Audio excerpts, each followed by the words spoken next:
આ તરફ મહેસાણાના સંકેતગીરી ગોસ્વામીનું પ્લેન ક્રેશમાં મૃત્યુ થયું। લંડન ઉચ્ચ અભ્યાસ માટે સંકેત જઈ રહ્યો હતો, તેમનું પણ આ પ્લેન ક્રેશની દુર્ઘટનામાં મોત થયું। પરિવારના સંકેતની માહિતી મેળવવા માટે સતત વલખા જોવા મળી રહ્યા છે। સિવિલ અને ખાનગી હોસ્પિટલમાં પરિવાર તપાસ કરી રહ્યો છે।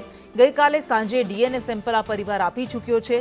સંકેત અંગે વહેલી માહિતી મળે તેવી પરિવાર માંગ કરી રહ્યો છે। અમદાવાદથી લંડન જતી ફ્લાઇટ ક્રેશ થતાં અનેક પરિવારજનોએ પોતાના વાલ સોયા ગુમાવ્યા છે। આપણી સાથે મહેસાણાનો એક પરિવાર છે કે જેમનો દીકરો પણ આ ફ્લાઇટમાં હતો અને હજુ સુધી તેની ભાળ નથી મળી। સંકેત ડિગ્રી કરવા માટે ઉચ્ચ અભ્યાસ માટે લંડન જઈ રહ્યો હતો। શું સ્થિતિ રહી છે, ત્યારબાદ જે કેવી રીતે આપને જાણ થઈ હતી સમગ્ર ઘટના અંગે અને હાલ શું પરિસ્થિતિ છે?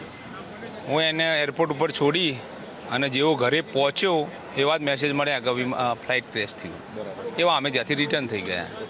હજી પણ તમે અહીંયા હોસ્પિટલની બહાર છો અને તમારા પુત્ર વિશેની માહિતી મેળવવા ઈચ્છી રહ્યા છો। આપણે શું શું માહિતી મળી છે, શું માહિતી નથી મળી રહી? હજુ કોઈ માહિતી મળી નહીં, સહેજ પણ મળી નથી, કોઈ માહિતી નથી એમ। અમે અમારી રીતના જે મળે કે ભાઈ અહીંયા આ છે તો અમે ત્યાં પહોંચ્યા છો, ત્યાં બધા તપાસ કરીએ। કેટલી જગ્યાએ તમે સંકેતની માહિતી મેળવવા માટે, સંકેતનો પત્તો મેળવવા માટે તપાસ કરી છે? કઈ હોસ્પિટલોમાં તપાસ કરી છે? BS hospital, Shalby, Sterling, KD hospital, CIMS અને આ મોટી સિવિલ। કાલ સાંજે ડીએનએ સેમ્પલ લેવાની પ્રક્રિયા પૂર્ણ થઈ છે। શું જવાબ મળી રહ્યો છે તંત્ર તરફથી? 72 કલાક રાહ જોવાની એવી કીધી। 72 કલાક રાહ તો કેવી જ ના જોવાય।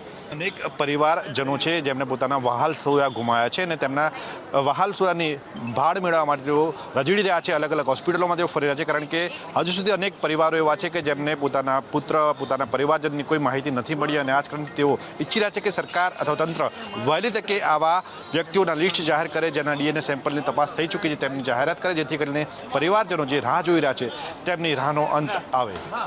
કેમેરા પર્સન કુંતલ મહેતા સાથે પ્રતિક જાદવ, સંદેશ ન્યૂઝ।